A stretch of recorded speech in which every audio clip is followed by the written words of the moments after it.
Okay, 9th question start பண்ணலாம். இது என்ன சொல்கிறாங்க அப்படின்னா, சம் ஆஃப் சீரீஸ் கண்டுபிடிக்கிற மாதிரியான coding. Write a program to find the sum of the following series. So இங்கே என்ன கொடுத்துருக்காங்க, 1 + x - 1 / 1 factorial plus x - 2 / 2 factorial up to x - n / n factorial வரைக்கும் கண்டுபிடிக்க சொல்கிறாங்க.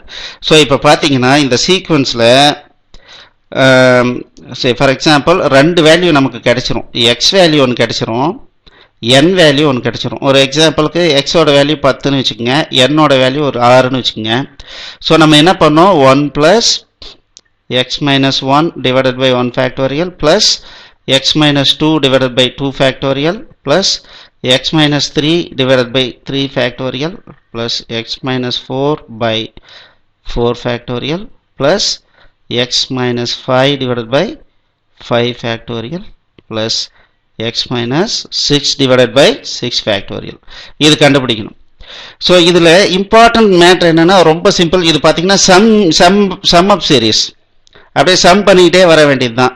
ஸோ அப்போது நம்ம சம்ன்றது ஸ்டார்டிங்கில் 0 வச்சுட்டு சம் ஈக்குவல் சம் ப்ளஸ் ஒவ்வொரு எலிமெண்ட்டாக நம்ம போட்டுகிட்டே வந்தோம் அப்படின்னா வேலை முடிஞ்சுது. ரைட்டு. இது ரெண்டாவது பார்த்தீங்கன்னா 1 ஃபேக்டோரியல் 2 ஃபேக்டோரியல் 3 ஃபேக்டோரியல்னு போயிட்டே இருக்குது. ஸோ இது பார்த்தீங்க அப்படின்னா இது வந்து தனித்தனியாக ஒரு ஃபேக்டோரியல் ஃபங்க்ஷன் யூஸ் பண்ணியும் பண்ணலாம். ஒவ்வொரு முறையும் அந்த ஃபேக்டோரியல் ஃபங்க்ஷனை கால் பண்ணி இந்த ஃபேக்டோரியல் கண்டுபிடிக்க சொல்லலாம். பட் எஃபிஷியன்ட் கோடிங், இன்டர்வியூவில் என்ன எக்ஸ்பெக்ட் பண்ணுவாங்க, எஃபிஷியண்ட்டாக நம்ம பண்ணுற மாதிரி எக்ஸ்பெக்ட் பண்ணுவாங்க. ஸோ அப்போ பார்த்தீங்கன்னா 1 ஃபேக்டோரியல் அப்படின்னா 1, 2 ஃபேக்டோரியல் அப்படின்னா 1 ஃபேக்டோரியல் மல்டிப்ளை பை 2, அது 2 ஃபேக்டோரியல். அப்போ பார்த்தீங்கன்னா 1 × 2 2. அதே 3 ஃபேக்டோரியல்ங்கிறது என்ன அப்படின்னா 2 factorial multiplied by 3 is nothing but 3 factorial. அப்போ பார்த்தீங்கன்னா 2 × 3, ஏற்கனவே 2 இதை கண்டுபிடிச்சிருக்கோம், இன்ட்டு 3 போட்டோம்னா 6. அதே 4 factorial equals 3 factorial multiply by 4 தான் 4 ஃபேக்டோரியல். அப்போ பார்த்தீங்கன்னா இதை தூக்கி இங்கே போட்டுக்கிறேன், இன்ட்டு 4 போட்டேன் அப்படின்னா 24. அப்போ 5 ஃபேக்டோரியல் அப்படிங்கிறது 4 ஃபேக்டோரியல் இன்ட்டு 5, இதை தூக்கி போட்டுக்கிறேன் 24 × 5, ஸோ 120. ஸோ இந்த மாதிரி போகும். அப்போ இது ஒரு ப்ராடக்ட் சீரீஸ் இங்கே வருது. அப்போ பார்த்தீங்கன்னா this is nothing but f is equal to f multiplied by natural number sequence. Natural நம்பர்ன்றது என்ன, 1 2 3 4 அப்படிங்கிற ஒரு சீக்வன்ஸ், அவ்வளோதான். ஸோ இதுக்கு நான் லூப்பிங் போட்டேன் அப்படின்னா, ஒரு ஃபார் லூப் போட்டிருந்தேன் அப்படின்னா அதையே நான் வந்து ஃபேக்டோரியல் கண்டுபிடிக்கிறதுக்கும் யூஸ் பண்ணலாம், அதே மாதிரி இந்த சம்மை கேல்குலேட் பண்ணுறதுக்கும் யூஸ் பண்ணிக்கலாம். ஓகே, இப்போ நம்ம ப்ரோக்ராம் பண்ண போகலாமா? ரைட், இப்போ ப்ரோக்ராம் பண்ணலாங்களா?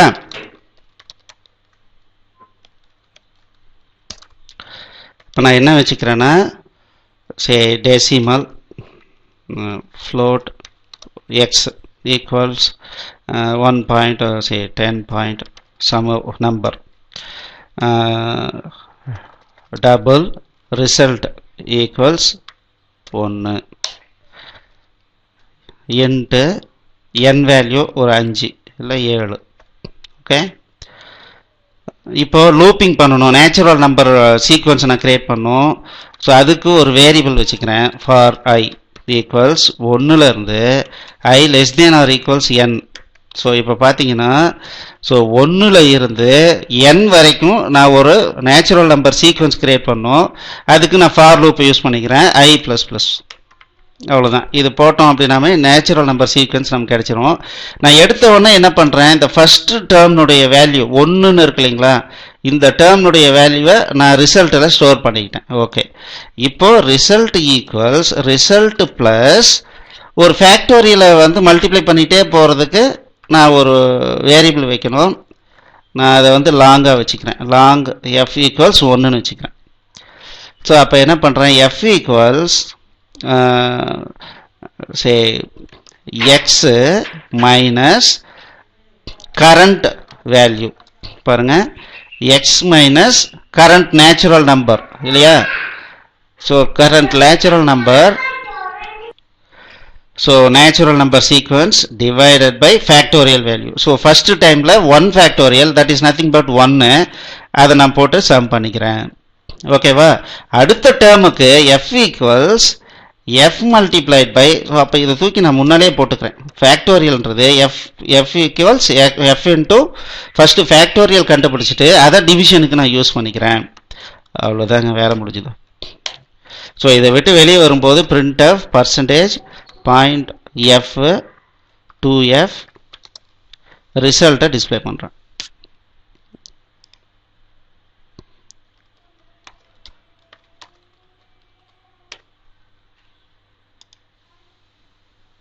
பில்டு பண்ணியாச்சு, ரன் பண்ணுறேன்.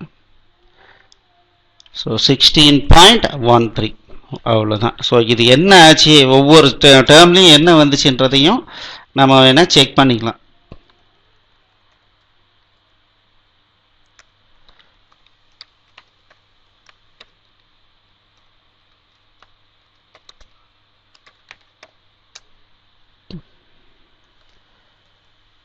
ஒவ்வொன்றையும் நியூ லைனில் டிஸ்பிளே பண்ணி பார்க்குறேன்.